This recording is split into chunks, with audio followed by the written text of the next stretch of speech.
Bueno, a todos desde acá, desde México. Ya está conectado nuestro siguiente ponente, que es Esteban. Esteban, ¿estás ya ahorita en donde, en Ecuador? O... Sí, vine allá a Ecuador para un curso que estamos por sacar del error humano. Entonces me tocó viajar, pero próximo ya regreso otra vez para los Estados Perfecto, Unidos. súper. Bueno, pues les presento para los que se van conectando también, ahorita los vamos admitiendo. Esteban, que es nuestro siguiente ponente, es ingeniero en seguridad y salud ocupacional. Tiene un máster en seguridad y también tiene un máster en ergonomía laboral por la Universidad de Girona. Eh, Actualmente reside en Estados Unidos, en Jacksonville, Florida, dando servicios justamente de consultoría en ergonomía. Alguna interacción también entre el humano, la computadora y estos como herramientales un poco más informáticos.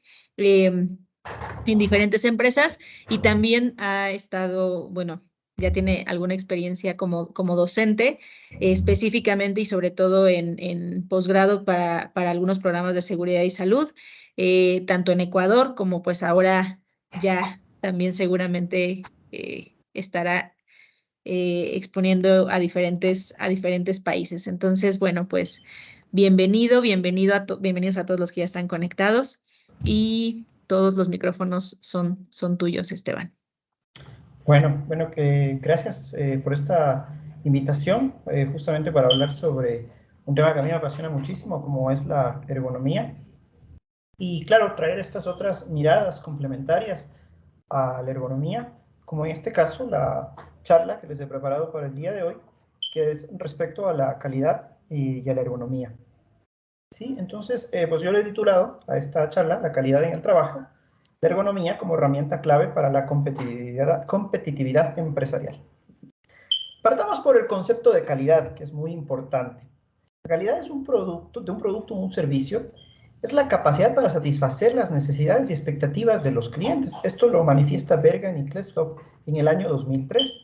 Como vemos, el concepto de calidad, además, obviamente tiene una componente subjetivo, ¿no? Porque pensemos en los productos o servicios que nosotros consumimos y muchas veces nos podemos ir por una marca o por otra en función justamente de un atributo de calidad que yo estoy dando. Evidentemente, esto puede variar de persona a persona, es decir, una persona dirá, para mí la mejor calidad son los autos japoneses, ¿no? Porque tienen mucha fiabilidad, de pronto otra persona dirá, no, para mí son los autos alemanes. Sin embargo, hay un conjunto de normas donde nosotros pues, podríamos asegurar el proceso de la fabricación de estos productos o a su vez de servicios para que consten con unos estándares mínimos de calidad y después pues es un constructo mucho de las marcas, de las organizaciones, de ser reconocidas con calidad dentro de sus ofertas, ¿no? Entonces es importante que lo veamos por ahí. Siempre va a ser eso, calidad es la capacidad de satisfacer las necesidades de un producto o servicio que cumplan las expectativas de los clientes. Ahora, si nos vamos al concepto de ergonomía, ¿sí? La definición de ergonomía o factores humanos, que es también como se le conoce muchísimo, sobre todo a nivel anglosajón, pero es lo mismo, ¿no es cierto? Es la disciplina científica que se va a ocupar de la comprensión entre las interacciones entre los seres humanos y los elementos de un sistema, ¿no? Nos dice que es la profesión que aplicará la teoría, los principios, los datos y métodos para diseñar, ¿sí? Y esto es importante porque es una parte clave de la ergonomía y esto nos va a permitir optimizar el bienestar humano y el rendimiento en general del sistema. Esta definición la da la Organización Internacional de Ergonomía en el año 2000. Esto es muy curioso. Hay un paper que uno de los autores es Peter Hancock. Yo lo leo mucho, Peter Hancock, me gusta mucho la forma en la que él desarrolla las cosas. Y él hace un símil de cómo empiezan en el año 99, 98 a pensar un concepto único de ergonomía a nivel internacional. Y de hecho, hoy por hoy, si nosotros preguntamos ergonomía, la ergonomía va a depender mucho desde quién la está haciendo, ¿no? Entonces, para unos, ergonomía va a ser solo enfocado a la salud ocupacional, para otros será un tema de seguridad, para otros será un tema de producto, una categoría que tiene el producto, ¿no?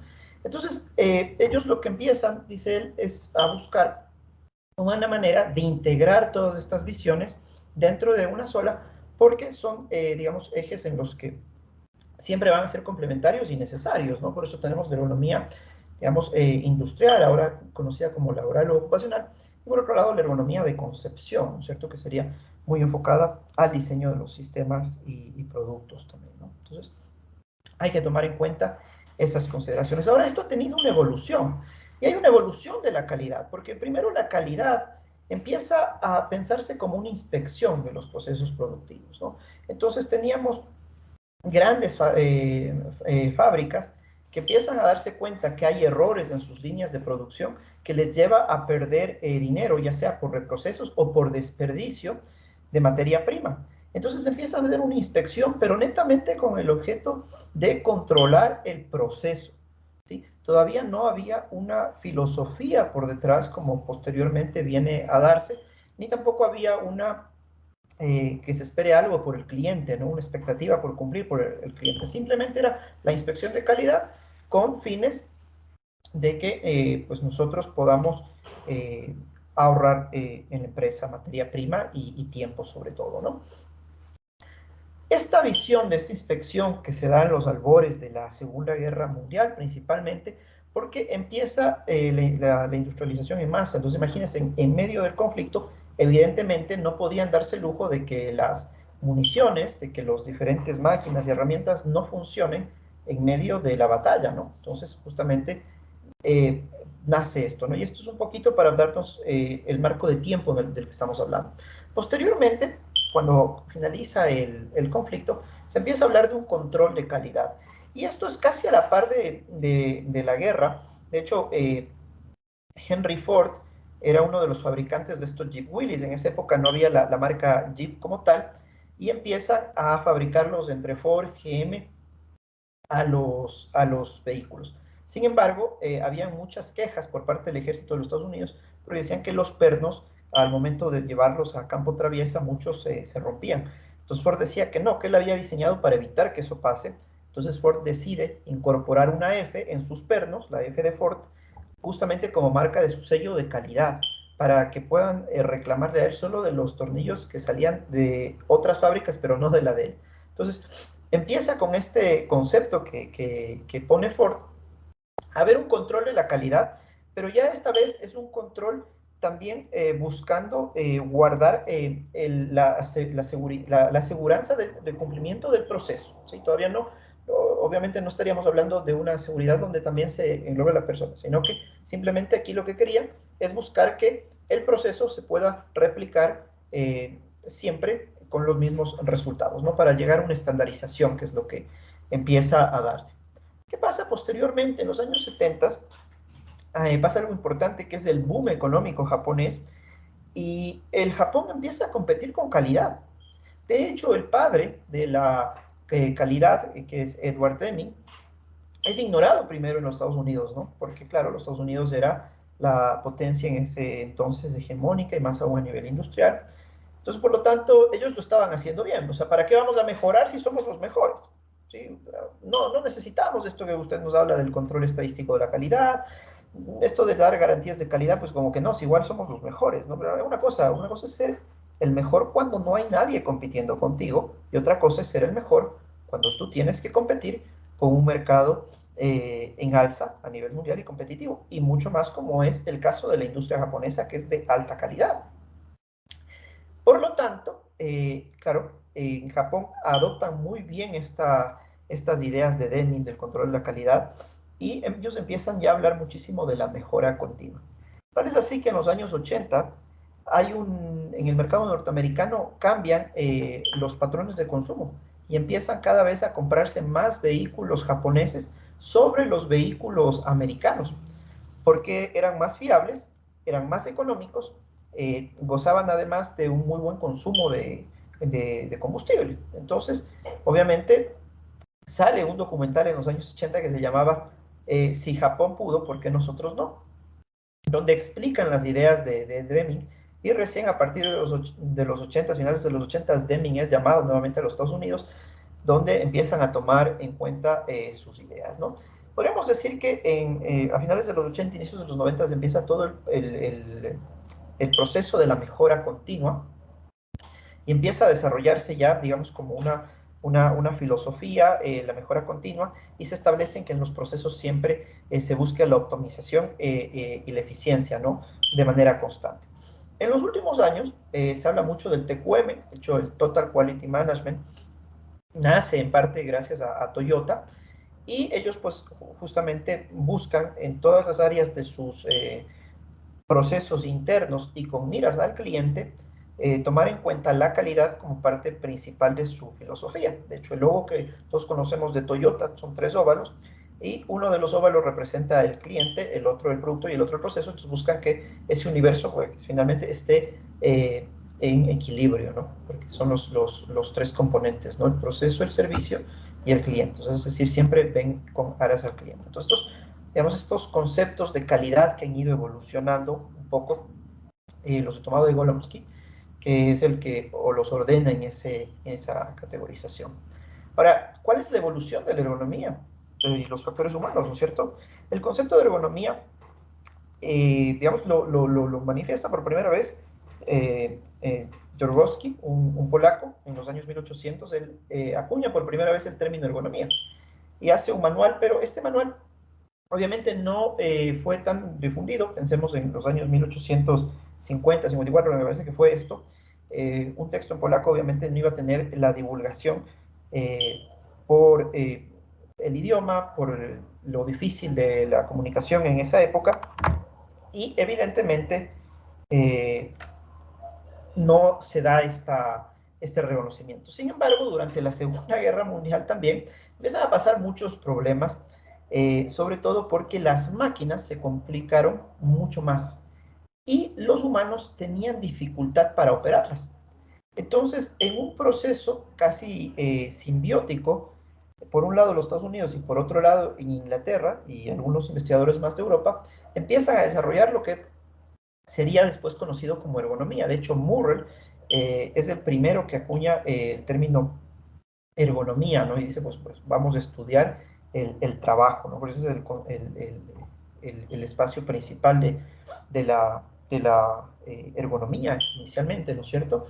Estudiar eso. Por otro lado, en los Estados Unidos, Alphonse Chapanis era un capitán en el ejército americano, pero él tenía recientemente un doctorado en psicología experimental en Yale, y le ponen a cargo de ver por qué los pilotos norteamericanos, cuando aterrizaban el B-17, el bombardero, a Fortaleza Volante, al momento de aterrizar se confundían los pilotos, y el artillero que iba en la parte baja del avión moría aplastado o con lesiones muy serias. Y esto era un problema porque dejaba principalmente fuera de combate pues a una persona, y era muy costoso y difícil buscar otro personal que cubra estas vacantes, ¿no?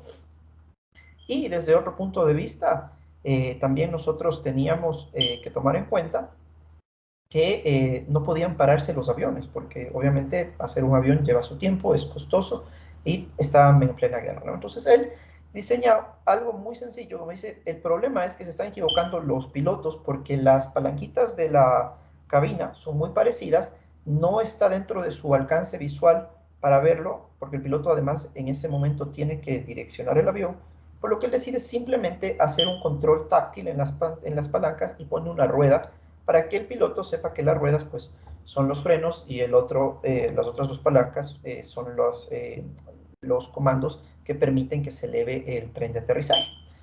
Y claro, le ponen a él a que resuelva un montón de problemas más que había justamente por esta interacción entre el humano, obviamente, y los componentes del sistema, en este caso, las máquinas, ¿no? Entonces, un poco cómo nace la, la ergonomía, ¿no? Y posteriormente, en la Segunda Guerra Mundial, se empieza a estudiar muchísimo más en los 2 países, pero con miras todavía a una microergonomía, es decir, estaban muy centrados todavía en solventar el usuario de una máquina, el usuario final, o diseños particulares de puestos de trabajo.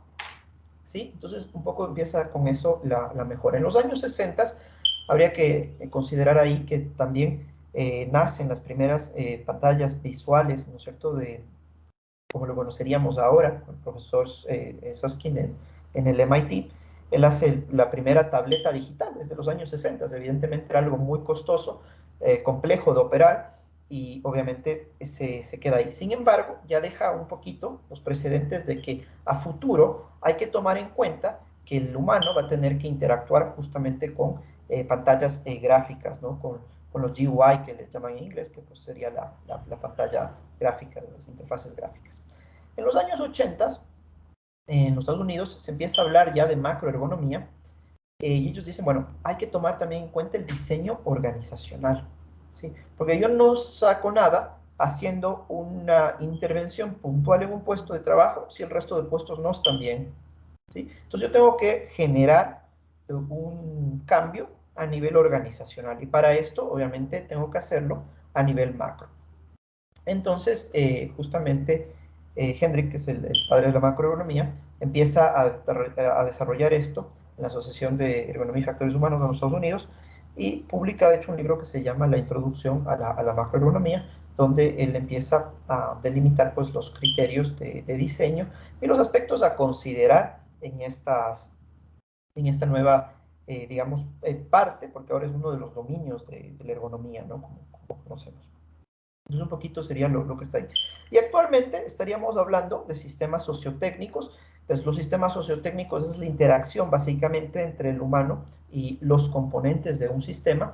Entonces, aquí cada vez tomamos más en cuenta cómo el ser humano va a relacionarse y va a hacer las diferentes tareas que tiene que realizar alrededor de las máquinas cada vez más complejas, eh, con miras justamente a satisfacer una tarea que tenga que hacer, ¿no? O inclusive hoy por hoy, que pues vemos que hay muchas tareas que podrían ser de ocio, pero que estamos usando pues interfaces, ¿no? Entonces, esta es un poquito la evolución como ha ido. Ahora, ¿qué vendríamos a ver nosotros cuando hablamos de la calidad con respecto a ergonomía? Disculpen, aquí hay una pequeña fe de ratas, esto se ha hecho muy grande.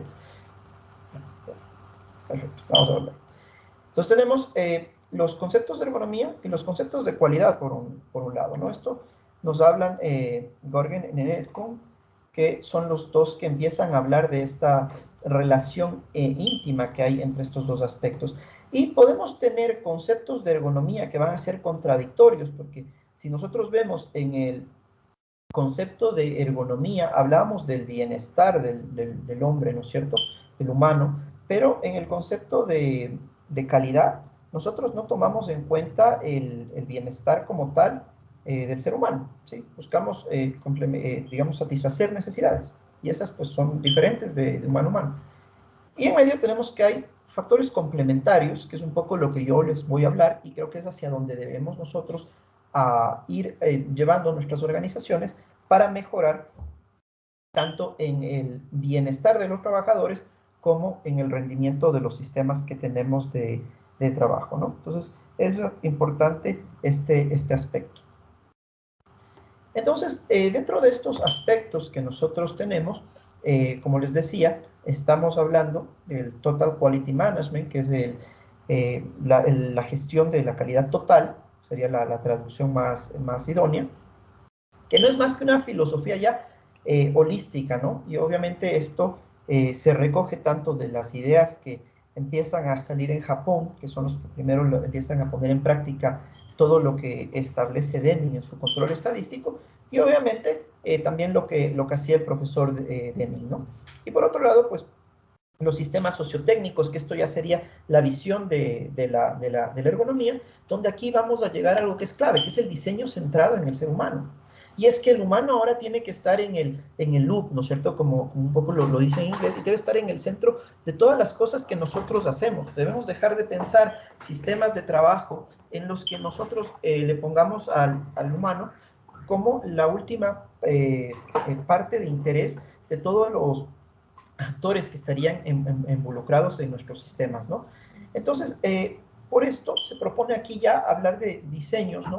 En los subsistemas para lograr esta optimización y pues que el humano esté tomado en cuenta dentro de todo el proceso. Si nosotros quisiéramos ver un ejemplo de esto, podríamos decir que desde el punto de vista de la calidad total, de la gestión de calidad total, cuando hablan, por ejemplo, son las especificaciones de un producto.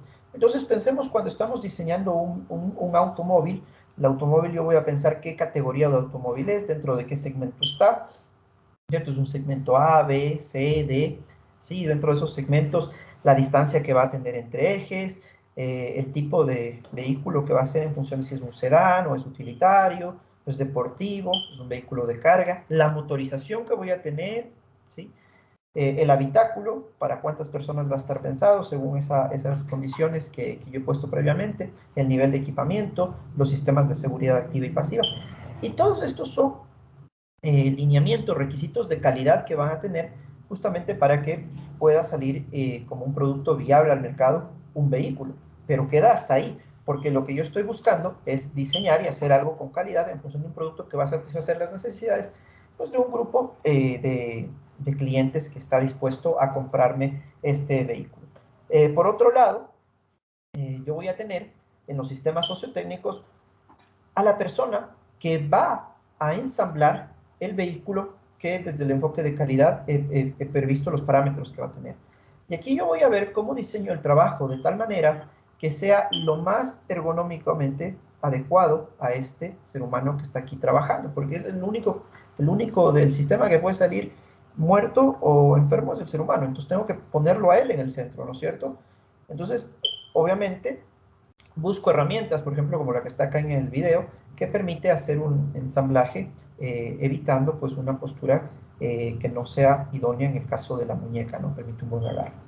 Y obviamente en esto también yo vería cómo está el ambiente alrededor, digamos, a nivel térmico, ¿no es cierto? El tema acústico, también estaría tomando en cuenta la interacción con otros trabajadores, los tiempos de trabajo que va a tener ese trabajador para realizarlo, si son suficientes o no, son estos métodos eh, idóneos, ¿no? Entonces, es importante que tomemos en cuenta estas cosas, ¿no? A veces es un poco más fácil acercarlo así con ejemplos para ver justamente estas partes que son, como digo, diferentes, pero llegan a ser complementarias, ¿no? Entonces ahí es donde venimos nosotros como profesionales de ergonomía, que podemos hacer aterrizar esto, ¿no? Tengo un enfoque también de la calidad basada en el cliente, ¿no? Este enfoque en el cliente, nos dice Hendrix, que es, da la máxima prioridad a la satisfacción del cliente para aumentar la rentabilidad. Entonces, evidentemente, yo busco brindarle todo lo que el cliente me pide, justamente para generar la mayor rentabilidad desde el punto de vista de que el cliente me va a volver a comprar, me va a referir porque es un cliente que sale feliz, ¿no? Entonces, obviamente, busco esto. Siempre enfoco la satisfacción del cliente. Ahora, esa satisfacción del cliente podría ser antagonista ¿de quién? Del trabajador que va a tener que hacer ese procedimiento, ese proceso, ¿no es cierto? A fabricar ese producto, a brindar ese servicio. Entonces, va a hacer eso diferente. Por lo tanto, más bien la ergonomía nos habla de un modelo de partes interesadas. Y una parte interesada, ¿sí? Va a ser obviamente esta interacción entre los humanos y los sistemas, nos dice Edlund, y también esto vuelve a repetirlo Dull y el profesor Wilson, ¿no? Entonces, aquí ya es generar modelos en los que la ergonomía esté tomando en cuenta la optimización de esta interacción, ¿no? Entre los humanos y los sistemas que tengan que ir viendo. Entonces, ¿cómo lo podemos ver esto en un ejemplo? Es que el enfoque, por ejemplo, en el cliente, va a ser, por ejemplo, una fábrica que vende escritorios regulables en altura, por ejemplo. Entonces, para ellos, la ergonomía, digamos, desde el punto de vista del cliente, va a ser justamente proveer un escritorio que permita que la persona, pues al momento de que tenga molestias por estar sentada, pueda laborar de pie, ¿no? Entonces, ellos han pensado con un enfoque, digamos, en el cliente de esto, ¿sí? Ahora, cuando hablamos de las partes interesadas, otra vez volveríamos a hablar en cierto aspecto de ponerle al humano en el centro, ¿no es cierto? Pero aquí tengo que ver cómo los otros actores de mi sistema estarían involucrados. Pensemos en el que me va a dar la materia prima. Esta madera con la que yo voy a construir este escritorio de aquí, viene de un bosque que proteja los derechos de los trabajadores que están ahí. Estoy comprando una madera de origen ético. Mis trabajadores que están elaborando esto de acá, ¿tienen condiciones buenas de trabajo? ¿Pueden ellos hacer sin tener lesiones de ese escritorio? Además, este escritorio, en caso de que se requiera hacer un mantenimiento, al momento de hacer el mantenimiento, es fácil acceder a hacer el mantenimiento para los diferentes técnicos de mantenimiento que estarán ahí. Desde el punto de vista del cliente, ¿es el espacio suficiente que requiere el cliente? ¿Va a aguantar el peso promedio que un cliente va a poner en esta mesa? Entonces, yo abro más un poquito, ¿no? Ya no solo busco en hacerle feliz a esta persona, sino que para hacerle feliz a esta persona que le estoy brindando un servicio o un producto, busco que todos los que hicieron parte de este producto o servicio estén con las mejores condiciones de ergonomía en la producción del mismo, en el desarrollo del mismo, ¿no? Entonces ese sería el enfoque, ¿no? Un poquito que va a ir aterrizándose. Después tenemos la implementación de políticas de la calidad frente a la ergonomía participativa. El enfoque de la implementación de políticas de calidad es un enfoque que va de arriba hacia abajo, ¿no? Entonces, aquí se defiende mucho que la alta dirección fija unos objetivos que van a ser implementados, ¿no? Y esto es jerárquico, ¿no es cierto? Como la máxima autoridad que estaría arriba, pues eso decimos desde arriba hacia abajo. Dice, bueno, a partir de ahora, el proceso para que cumpla con la calidad se va a hacer de esta manera. Y nuestra política de calidad es tanto, y usted la cumple y se ejecuta hacia abajo, ¿no? Entonces, obviamente, esto se va a implementar mediante acciones concretas de la gestión para alcanzar esta visión que vendría a ser esta política de la calidad. Para esto, la ergonomía dice, sí, tenemos que tener como objetivo la calidad de nuestro cliente, pero como contraparte, dentro de un poquito de lo que sería la ergonomía, la macroergonomía, dice, tenemos que tomar en cuenta también la participación de las personas en la planificación y en el control de una manera significativa de las actividades laborales, ¿no? ¿Por qué? Porque el trabajador puede decirnos si es que es real o no un objetivo de calidad que nos hemos puesto. Yo puedo querer pedirle a mis trabajadores que hagan el mejor componente del mundo, pero si yo no le doy las condiciones ideales para hacerlo, no va a pasar por mucho que yo quiera. O lo que es peor, puede ser a coste de la salud de mi trabajador. Entonces, son cosas que nosotros tenemos que ir viendo, ¿no? Evidentemente, también aquí hay que irlo guiando, porque tampoco es que ergonomía participativa significa, bueno, que los trabajadores se arreglen solos, no. Esto tiene que ser un proceso guiado, un proceso donde se identifiquen los objetivos a los que quiero llegar, se los evalúe y se ideen soluciones adecuadas, se pueda evaluar si estas soluciones van a funcionar y se las pueda ir iterando, ¿no es cierto? Porque es un proceso que finalmente viene a caer en un diseño. Entonces aquí es muy útil, yo diría, utilizar las nuevas herramientas que han salido en los últimos años, como es el Design Thinking, como es las metodologías Lean, todas las metodologías ágiles, con una mirada ergonómica, ¿sí? Entonces, esto es un poquito las diferencias. Vamos a ver desde el punto de vista de un ejemplo. Nosotros hablamos de la implementación de políticas de calidad, va a ser el control del producto. Entonces, para que el producto sea estándar, tiene que cumplir con ciertos parámetros. Mientras que cuando hablo con una mirada de la ergonomía participativa, voy a tomarle en cuenta a la persona de producción, a la de mantenimiento, a la de seguridad. Voy a hacer una consulta también con mis usuarios finales, ¿no es cierto? Y tomo en cuenta todas estas partes interesadas que ya habíamos hablado antes en este modelo sociotécnico de la ergonomía, para que con la unión de todos ellos sacar el mejor proceso, el mejor procedimiento posible, con miras también a ofrecer un producto de alta calidad, un servicio de alta calidad, ¿sí? Entonces, son formas de hacerlo frente, ¿no? Mientras que aquí, simplemente la calidad, pues, obviamente puedo decir, mira, usted tiene que fabricar este bloque de madera siguiendo estas especificaciones. Tantos centímetros de largo, tantos de ancho, y usted me saca así, ¿no? Y después tiene que tener una determinada sensación al tacto para que pase o no la conformidad del producto. ¿Cómo lo va a hacer? ¿Tiene los medios para hacerlo? Le entrené para hacerlo, pues eso ya no importa, pues simplemente la política. Obviamente, las políticas de calidad tampoco es que las hacen así, ¿no? Porque tienen que ser pensadas, pero sería eso un poco la diferencia, digamos, que se tiene desde el punto de vista conceptual. Luego tenemos los sistemas de gestión de la calidad, como es el ISO 9000, versus los factores psicosociales y organizacionales, que sería lo que se podría ver desde el punto de vista de los sistemas sociotécnicos, ¿no? Evidentemente, sabemos que el sistema ISO 9000 es un sistema de gestión y se considera siempre el primer paso hacia el TQM. ¿Por qué Bergan y Kleskov dicen el primer paso hacia el TQM? Porque esto es empezar a ordenar la empresa en base a una gestión por procesos. ¿Por qué usted hace de determinada manera el pan? Ah, pues porque así lo hemos hecho siempre. Pero no tienen una razón del por qué, no lo conocen. Y esto en Latinoamérica es una constante. Porque claro, muchas veces los trabajos no se diseñan desde cero, simplemente fueron emprendimientos que empezaron, sobre la marcha crecieron, y pues fuimos aprendiendo a hacerlo así.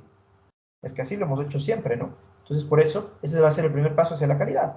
Estandarizar procesos, levantar procesos, conocer qué estás haciendo. Y eso es clave también desde el otro punto de vista de la ergonomía. Y cómo yo puedo analizar trabajos, cómo puedo mejorar diseños de sistemas de trabajo si yo no conozco qué van a hacer en los procesos, ¿no? Si no tengo idea cuál es la consecución de esas tareas, ¿no? Entonces es importante tomarlo en cuenta eso. Desde el punto de vista psicosocial, Bongers, ¿no? Obviamente presenta estas categorías de demanda, control y el apoyo social. Por lo tanto, aquí tendrá que ver cómo las personas interactúan con otras y con las políticas que tenga la organización, de tal manera que estas o se sientan apoyadas o no. Y en función de estas demandas, si llegan a sobrepasar los límites del trabajador, van a ser, digamos, fuentes que generarán estrés, ¿no? Entonces, evidentemente, no queremos eso, queremos trabajadores sanos. Pero esto tenemos que unirlos, evidentemente, entre las dos visiones. Por lo tanto, el sistema generalmente nace como un fin. Y esto es un problema que ha pasado también con la calidad.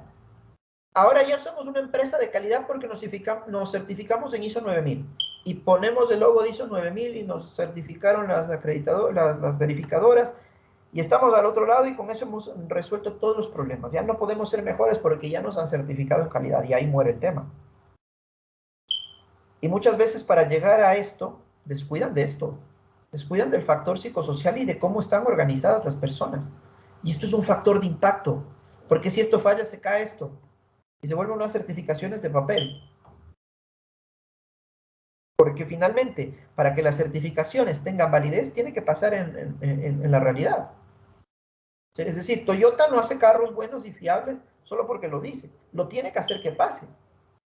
Y parte de que eso se dé es porque también guardan las condiciones laborales en sus plantas, ¿no? Entonces, por eso tenemos que ver cómo impactan estos. Ahora, ¿quién ha diseñado las organizaciones? Muchas veces esto no se hace. ¿Por qué? Indico nuevamente, como fuimos creciendo, mira, ahora necesitamos a alguien que haga marketing, ¿no? Y ahora es marketing digital, que está de moda, ¿no? Y el marketing por redes. Entonces, contrato a otra persona. Y no importa cómo esté ese departamento de mercadeo organizado, si después van a tener doble proceso, si después no va a haber una gestión de las tareas adecuadas, si es que el diseño de trabajo que yo he pensado va a ser motivo de que estas personas cometan errores o fallas o vulneren condiciones del sistema. Y es porque no he pensado cómo organizar de manera adecuada las diferentes actividades, las diferentes tareas que se deben hacer en el trabajo.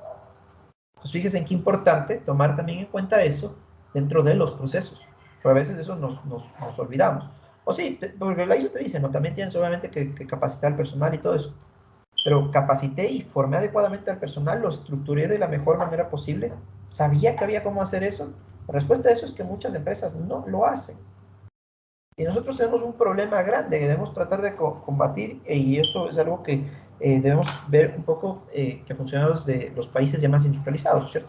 Que es la formalidad del trabajo, o sea, tratar de dejar a un lado todo lo que se conocería pues como el trabajo precario, ¿no? Todos estos aspectos nosotros debemos cambiar para poder organizar de tal manera que podamos llegar a una gestión de procesos y por otro lado que dentro del diseño organizacional pues tomamos en cuenta que estos factores van a impactar.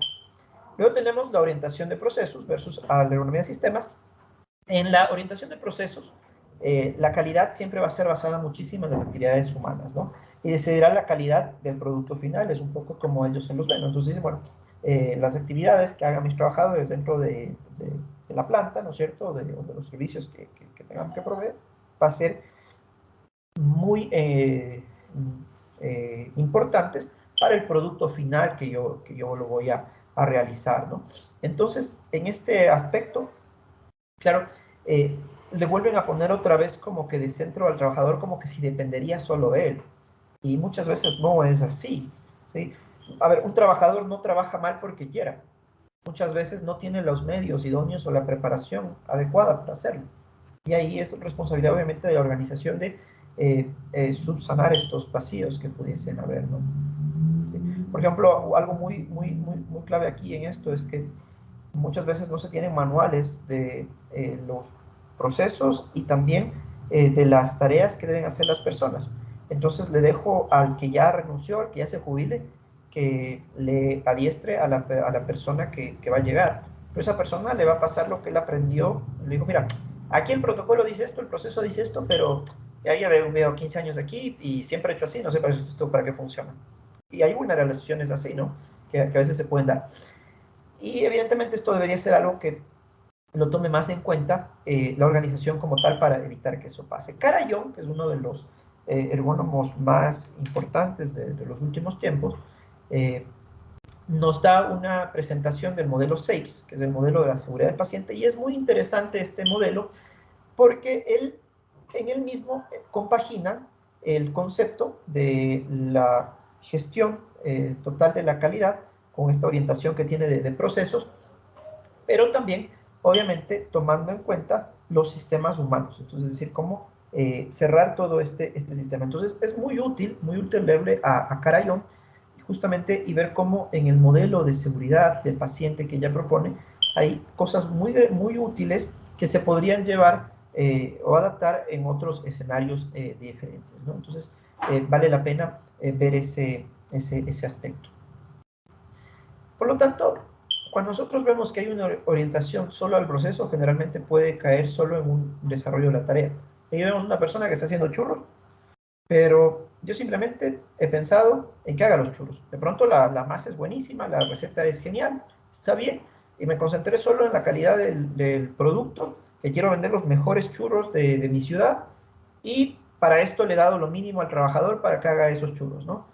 Y no me interesa si tengo o no la herramienta adecuada, si es que estoy controlando o no otros factores más allá de realizar con éxito esta tarea. Pero cuando yo hablo de una ergonomía en sistemas, yo tomo aquí ya en cuenta todos los aspectos que debería tomar dentro del diseño del trabajo, ¿no es cierto? Aspectos organizacionales, aspectos cognitivos, aspectos físicos, ¿no es cierto? Que son las tres partes importantísimas que va a contar la ergonomía. Y obviamente empiezo a diseñar puestos de trabajo, sistemas de trabajo más robustos. Y esto es un poco a lo que se va a llegar. Estamos viviendo en plena época de la industria 4.0, ¿no es cierto? Claro, en muchos países esto todavía no llega, no es que esto va a ser gradual, digamos que, bueno, primero vamos a llegar a la industria 2 y después a la 3 y después a las 4, no, esto de pronto va a ser un salto grande que se va a dar. Fíjense ustedes que en Latinoamérica y en el África, que también sería el otro ejemplo, no todas las personas llegaron a tener primero teléfonos convencionales, es decir, teléfonos con línea cable, sino que muchos dieron el salto directo al celular. Y de pronto con la nueva tecnología y con lo rápido que está dándose y que cada vez está reduciendo más los costos, va a pasar eso.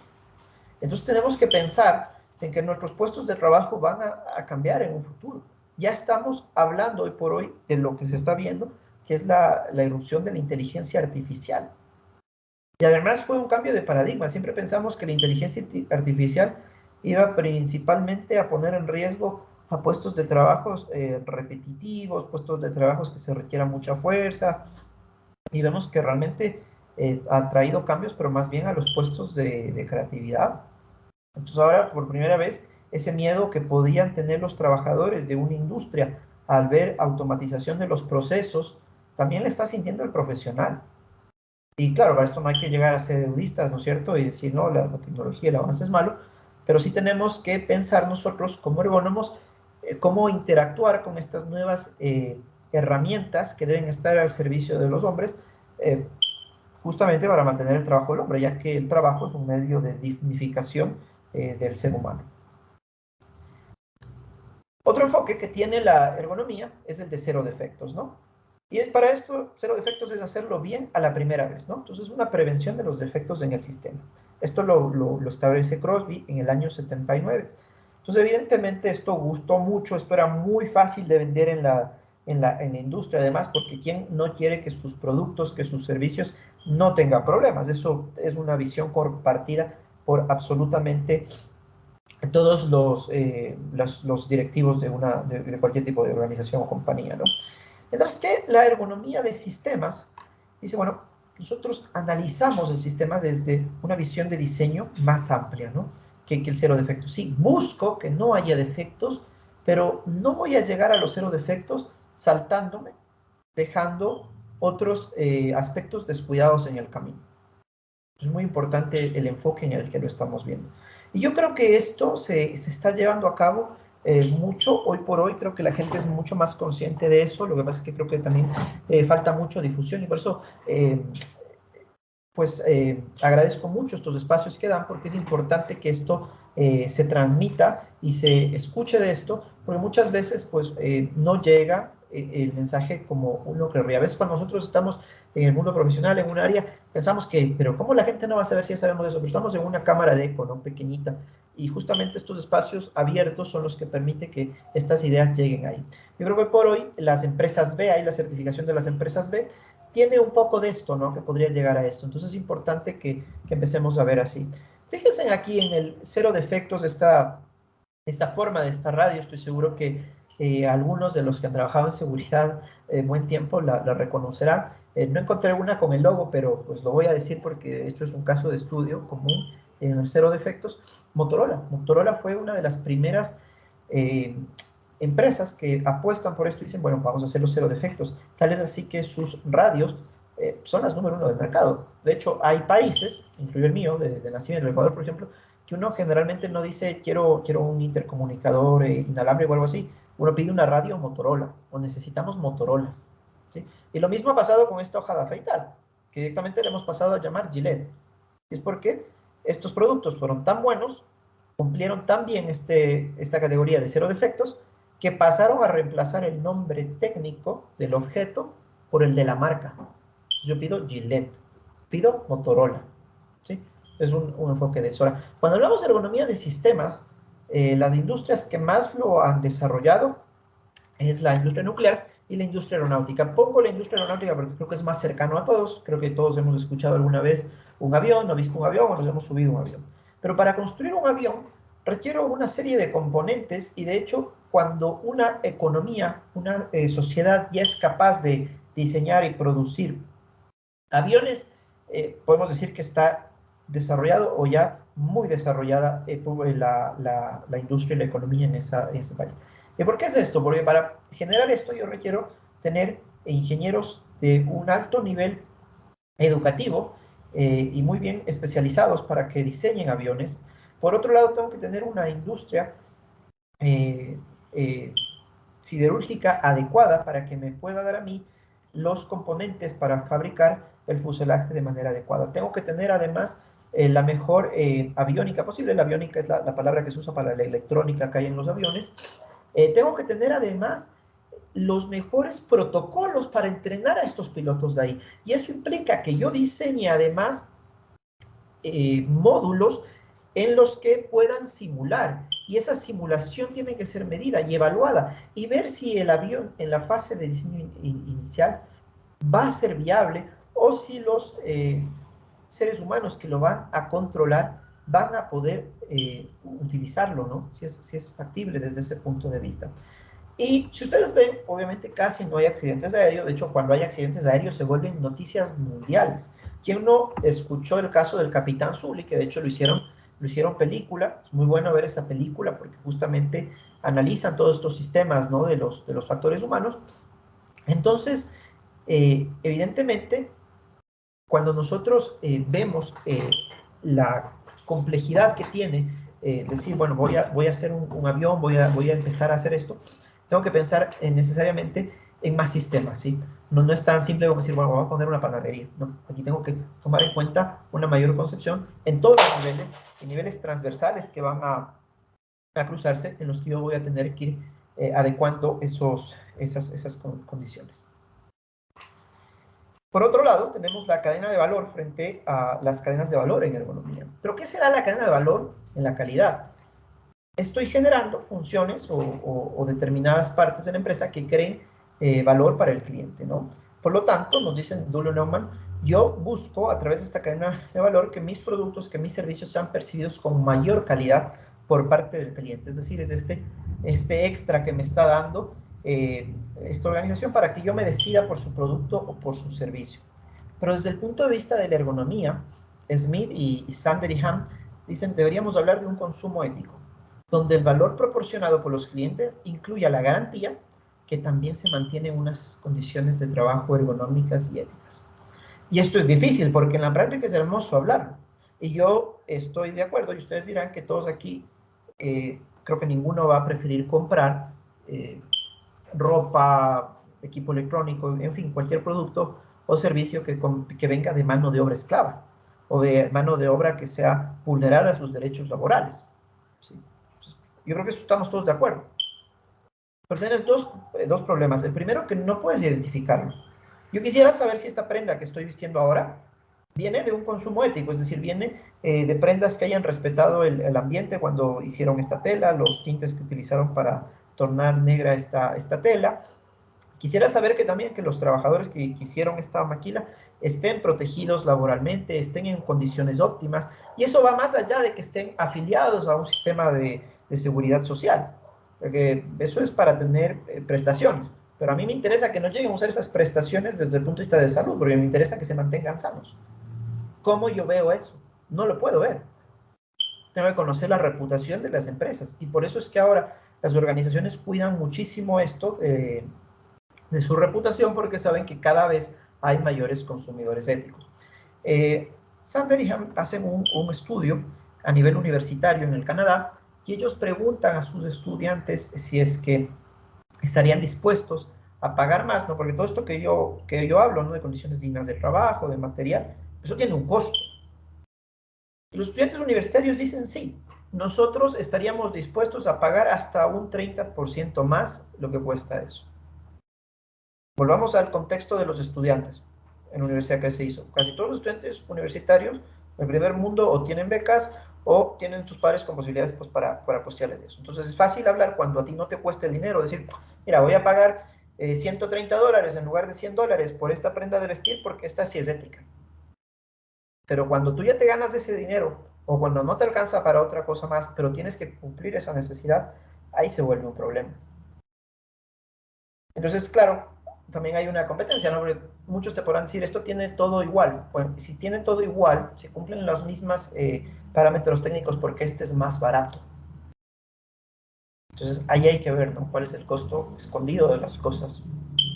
¿Quién está perdiendo para que yo gane? Entonces, este es un cambio que nos debe poner a pensar mucho más allá, que abre muchas más cosas, ¿no?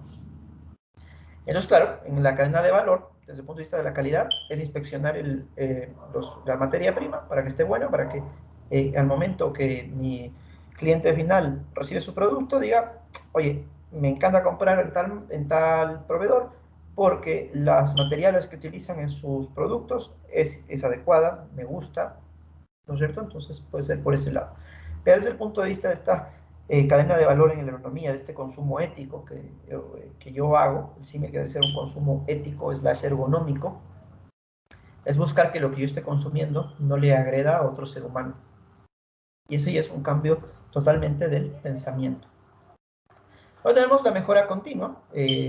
Con la mejora continua lo que se busca es un conjunto intencionado y explícito de principios y actividades para que dentro de una organización que los ha decidido adoptar, de manera sistémica, se pueda lograr los objetivos y seguir mejorando, ¿sí? Seguir siempre a la vanguardia de satisfacer las necesidades de nuestros clientes. Por eso también pueden ser necesidades que van cambiando a lo largo del tiempo, entonces yo tendría que estar como organización listo para hacerlos. Y desde otro punto de vista, desde la macroergonomía, pues aquí vendría a ser la cadena de valor que me va a dar la ergonomía de factores humanos en condiciones de trabajo que me conduzcan a un sistema optimizado. Es decir, cuando yo diseño mis sistemas de trabajo tomando en cuenta al humano, el humano va a ser capaz de trabajar cometiendo menos errores, de tal manera que va a ahorrar también tiempo, por lo tanto va a ahorrar recursos, y a nivel general el sistema se va a beneficiar de esto. Por lo tanto, la mejora continua muchas veces es un camino, es una filosofía que se tiene que tener. Y la macroergonomía no tiene que llegar a ser una filosofía como es la mejora continua. Tiene que llegar a ser realidades palpantes para que este humano que está en el centro se beneficie de todos los sistemas con los que va a estar involucrado en el desarrollo de su actividad laboral. Y que lo que él hace, por ejemplo, si es que, digamos, esta persona aquí es un panadero, y este panadero que vende pan, ese pan dé lo mejor también pues a sus clientes finales, pensando en que el cliente final va a tener un producto de calidad, un producto sano, un producto además nutritivo, ¿no es cierto? Tomando en cuenta las diferentes condiciones que se debe hacer. Entonces, esto debemos de hacerlo realidad, y obviamente esto debería ser uno de nuestros valores, ¿no? La mejora continua, siempre ir innovando y siempre ir digamos, ampliando esto, ¿no? Hay herramientas tanto para calidad como para la ergonomía. Desde el punto de vista de la gestión de la calidad, la hoja de recogida de datos, pues importantísimo, porque con eso yo puedo hacer análisis de histogramas, diagramas de Pareto. Acuérdense que hay mucho control estadístico en la calidad, de Deming como estadista. Diagrama de causa y efecto, esto lo hace Ishikawa, ¿no es cierto? Los gráficos de control, diagramas de dispersión, de estratificación, y estas son las 7 herramientas de control de la calidad. Ahora, muchas de estas herramientas yo las puedo aplicar en ergonomía, porque yo necesito ir a recoger datos para entender los procesos, el sistema que yo quiero mejorar en el diseño. ¿Sí? Puedo también hacer estos diagramas de causa y efecto. ¿Por qué está pasando esto? ¿Qué debió ocurrir para que se dé esto, ¿no? Entonces, evidentemente lo puedo ir viendo. Y obviamente, la estadística es una parte indispensable para la ergonomía y prácticamente para cualquier ciencia que se requiere hoy por hoy, ¿no? Entonces, además, la ergonomía tendrá obviamente herramientas en sus tres dominios, ¿no es cierto? Tanto físicas, que serán todos los métodos tradicionales que nosotros conocemos, ¿no es cierto? El NIOSH, el LOCRA, y todas las otras metodologías específicas que hay para la evaluación, digamos, de riesgos físicos, pero también habría aquí que ver las cargas cognitivas que se tienen, ¿no es cierto? Utilizaríamos, por ejemplo, para un tema de carga mental, el NASA-TLX, ¿cierto? Desde el punto de vista organizativo, bajo qué parámetros yo voy a diseñar mi organización, y obviamente también muchísimas herramientas de diseño, como pueden ser las metodologías ágiles, o como podría ser también el aspecto del design thinking, ¿no? que va muy, muy de la mano. Entonces es importante. Hay un marco de trabajo propuesto por los profesores Jorgen y Enklam. Entonces ellos dicen, bueno, primero hay que identificar los controles de calidad en la organización, buscar que estos se unan con el marco de trabajo que vamos a hacer y ver si es que estos son complementarios o no. Si es que son complementarios, yo tengo que integrarlos a través de la aplicación o adaptación de principios, métodos, herramientas y técnicas que obviamente tengan un enfoque complementario entre los dos. Ahora, cuando son enfoques contradictorios, tendré que ver qué enfoque tengo que cambiar para que esto llegue a ser complementario, o si puedo integrarlo removiendo algunos, o si de hecho me va a tocar netamente abolirlos. Por ejemplo, en el sector de la salud, el paciente no va a tener siempre la razón, ¿no es cierto? Hay una máxima que se ha hecho muy famosa, ¿no? El cliente siempre tiene la razón.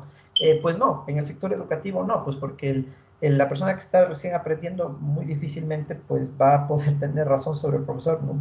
Va a entender sobre todo a nivel inicial, ¿no? O sea, un niño que está leyendo no va a poder decir, no, es que yo quiero leer así porque pues así yo entiendo, no, no, o sea, hay una norma de lectura y para que se entienda y haya una coherencia en el lenguaje y todo, ¿no? O lo mismo en el caso de un paciente, ¿no? ¿no? Mire, si usted me dice que yo estoy mal del corazón y que debo cambiar mis hábitos de vida, pero es que usted no sabe, yo soy lo que le pasa a mi cuerpo mejor que usted, que es cardiólogo. Entonces esto no siempre va a ser factible, entonces por eso dice también hay que abolir ciertas cosas porque no siempre se van a dar en cuenta.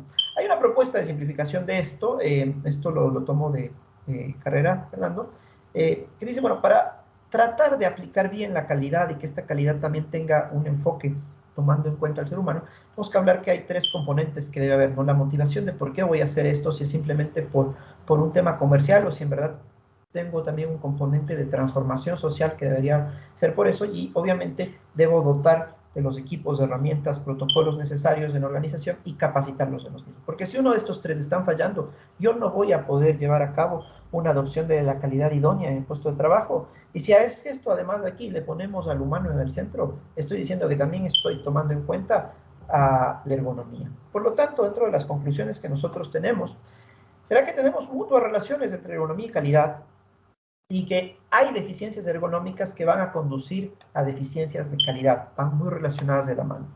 Que el concepto de calidad y ergonomía podrán ser complementarios, contradictorios o los dos, dependiendo de la perspectiva que estemos utilizando. Por esto es necesario siempre considerar el contexto de la organización para estos dos aspectos. De manera que siempre el humano esté en el centro. ¿Sí? Pues bueno, eso es todo. Yo les agradezco mucho por su tiempo, por su atención y espero pues que haya sido de su interés la charla. No sé si tienen alguna pregunta, pues estaría abierto a las mismas. Y muchas gracias también a Imedi y a Aide por este espacio que nos da para difundir algo que nos gusta mucho, que es la ergonomía. Gracias. Creo que acá tengo un poquito de ruido de fondo, pero bueno, muchísimas gracias, Esteban. Una plática muy interesante y además como un enfoque que muchas veces no damos. Específicamente lo digo por el equipo de salud ocupacional, o sea, más los profesionales de salud, no vemos ese enfoque en el impacto directo, uno, en la producción, en la calidad y evidentemente también en el proceso productivo, ¿no? Entonces, digo, la verdad, muchas gracias. Sí, creo que se dieron cuenta, Esteban también es un apasionado de la ergonomía, entonces, pues bueno, un apasionado y un experto obviamente en este tema, en esta materia. Bueno, voy a empezar a leer algunos comentarios del chat. Si tienen alguna pregunta, pueden también levantar la mano para que abramos cámara y micrófono. Bueno, Fabián Justino nos dice, me encantan estos abordajes conceptuales, ya que la ergonomía no es solo técnica. Y Talibi, muchas gracias, excelente charla. Raúl, gracias por la presentación, excelente presentación. No sé si alguno tiene alguna pregunta o quiera levantar la mano para que Esteban nos ayude con sus dudas o preguntas. Creo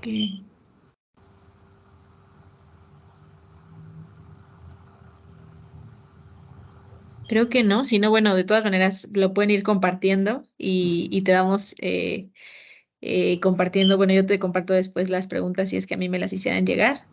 Eh, Digo, creo que se ve el dominio del tema y la verdad es que de verdad la aportación es bastante valiosa, entonces, pues muchas gracias, Esteban, por tu tiempo y tu experiencia compartiéndonosla.